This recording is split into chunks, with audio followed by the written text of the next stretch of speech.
Hey guys, Rob from Georgia here with you, aka VHS82 apostrophe, on to episode number 26 of my ongoing Space 1999 series. Into year 2 now as we look at the second episode that aired on September 11th, 1976. I was about 6 years old at the time. Its director, Ray Austin, and Donald James, the writer.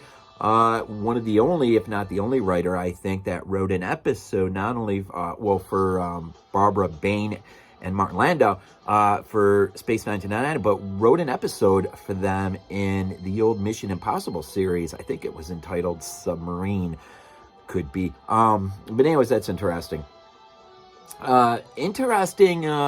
I agree with Kenneth Muir, who wrote the book Exploring Space 1999, a reference guide to this show, that this had to have been pleasant for those watching when this first aired, because it really does sort of have a throwback feel with all the changes and everything, which we talked about on the first, on episode 25.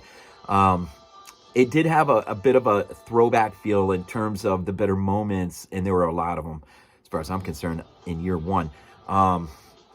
Unfortunately, according to Kenneth Muir, they're not going to last in terms of just the writing and everything. So we got to get them when we can early on. But the Exiles, there's a few things that he did not mention in his little commentary in his book. But let's just get into this real quick. The Exiles. It does have a throwback feel.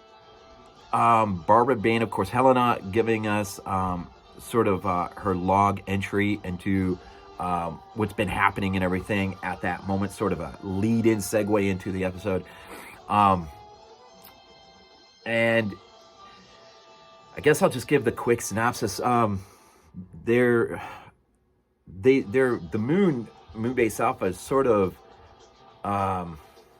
floats right into basically a oncoming convoy of space capsules, hundreds it seems, but paired in groups, maybe 4 or 5 in a group, at the front of it, 2. And at first, they do not know, friend or foe, what this is. So ultimately, when they, once these capsules, because at first they appear to be missiles, and they're not, though. Once they get close enough to the moon, they come into the moon's orbit, and they just sit there in orbit. So they don't know what to make out of this thing. So Koenig orders for an Eagle 1 to go up there and retrieve just one of the 2 of the front leading capsules and bring it down. Early on, we see, again, just the absolute wonderful work of Brian Johnson, Nick Elder, just the landscape of the moon. We're given a little bit, some new things to look at in terms of just the mission base and things on the surface level, as well as the Eagle that goes up to retrieve a capsule. I think it's the first time we see an outstretched mechanical arm to grab the capsule, and that capsule is brought back down far away from mission command to an underground bunker, which they have several of these, which I don't think we've ever seen this before. We haven't. And it is quite an amazing set piece built, and one that I agree with Muir. You would expect that a type of lunar base would have things like this. So here early on in year 2, we're being exposed to some new things, which is neat. And this, I have to say this, I don't know what it is about this particular episode, but this thing looks absolutely beautiful. I don't know if it's some of our antagonists, our 2 leading antagonists, are wearing really bright colored uniforms, outwear, right? And I don't know, it just, there's this crispness feel to it. I don't know if it's just the aesthetics, the colors just work, but it looks stunningly beautiful, as always, but it just really stood out for some reason to me. And so they get this thing down, and after a while they finally break it open, and they do believe they have a dead alien in there, although this is sort of a humanoid alien, but he will come to. Helena will realize that he has got a sort of an invisible protective membrane over him that insulates him against pretty much anything and everything. And so initially, they don't even know how old these aliens are. We'll come to find out, like 300 years old.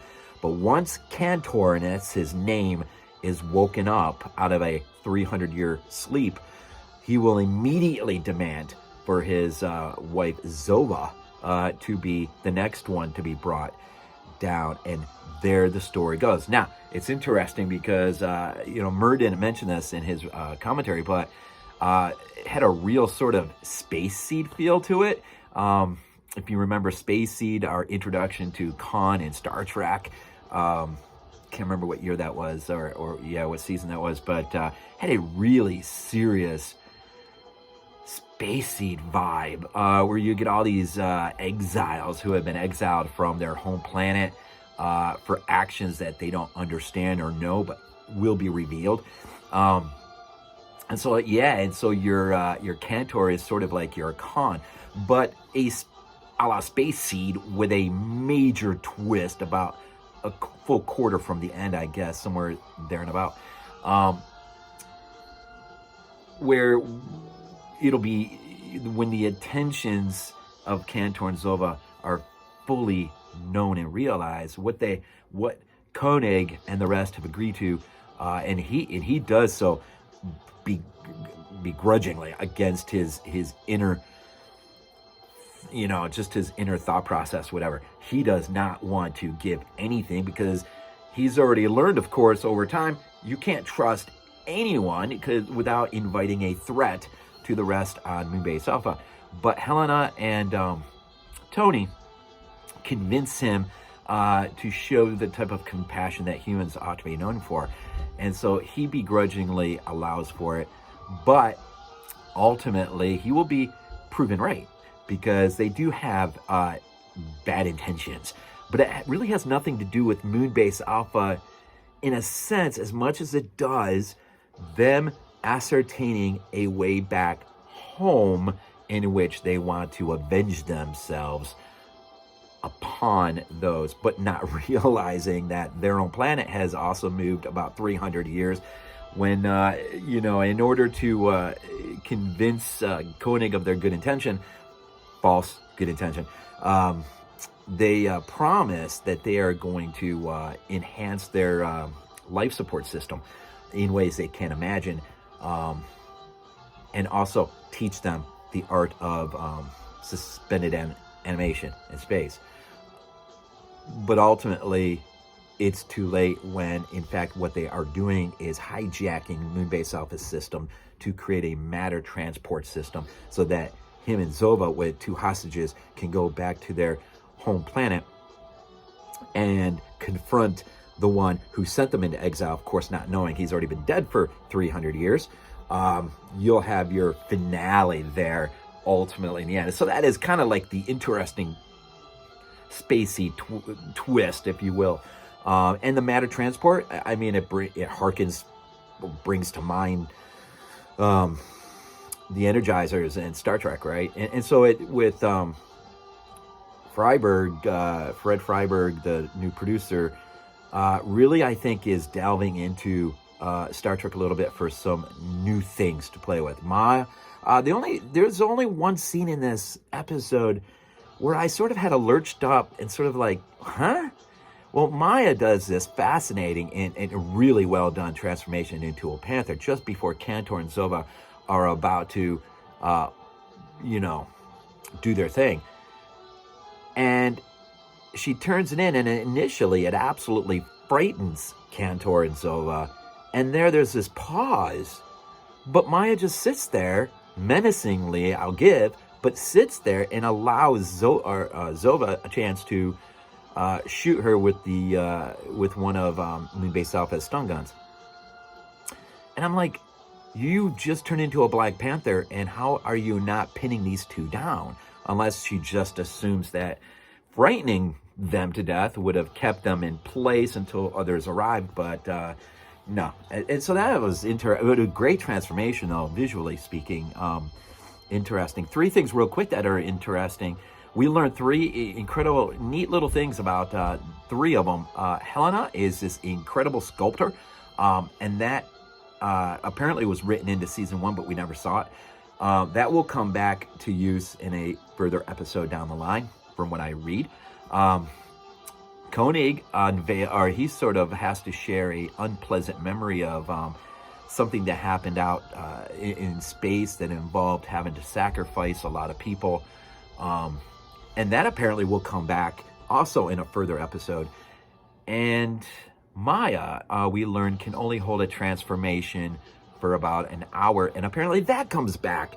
So it's interesting, even in light of maybe the how the show will suffer as the shows come. They do some interesting things to enliven the characters, the plots, and thicken it up, and with some interesting things. And I found this, but this particular episode, I absolutely enjoyed. I absolutely loved this episode. I thought it was just really fun to watch.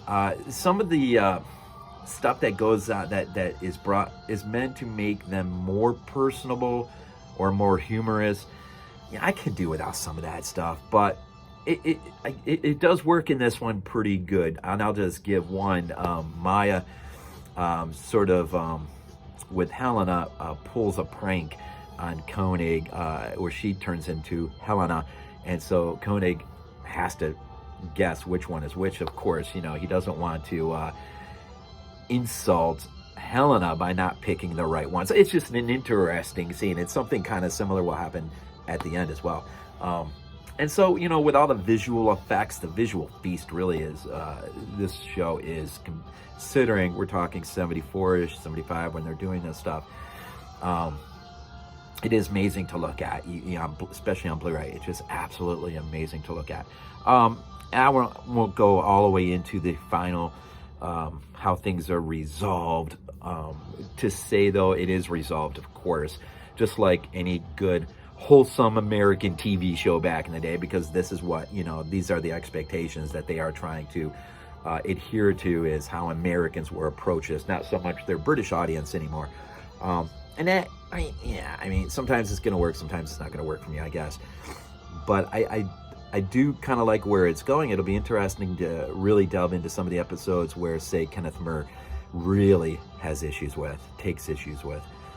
It'll be interesting. Peter Duncan, the guy who plays Cantar, interesting little side note. I knew him from somewhere. He is the tree man. Our guy who's the first guy who sticks his hand in the tree trunk in Flash Gordon, which is just, I knew him from somewhere. I'm like watching this guy, and I'm like, dude, I know you. And then boom, yeah, it hit me, Flash Gordon. I'm like, dang, that's pretty awesome. I think that's about it for episode 26. Exiles. A nice little, maybe, variation of Stacy, but with a really fascinating twist. And I really do like how Ray Austin, as a director, handled this episode quite well. I thought. I really, really, really enjoyed it. I think I watched it 3 times, maybe. So we're going to One Moment of Humanity is the next one, if you want to keep pace with me. That'll be next week's episode, so I am looking forward to just continually diving into this. So here at episode 26, The Exiles. Yeah, we got a week before Georgia, Ohio State in the Peach Bowl. Of course, the playoffs are right around the corner for the NFL, so we'll see how Buffalo does.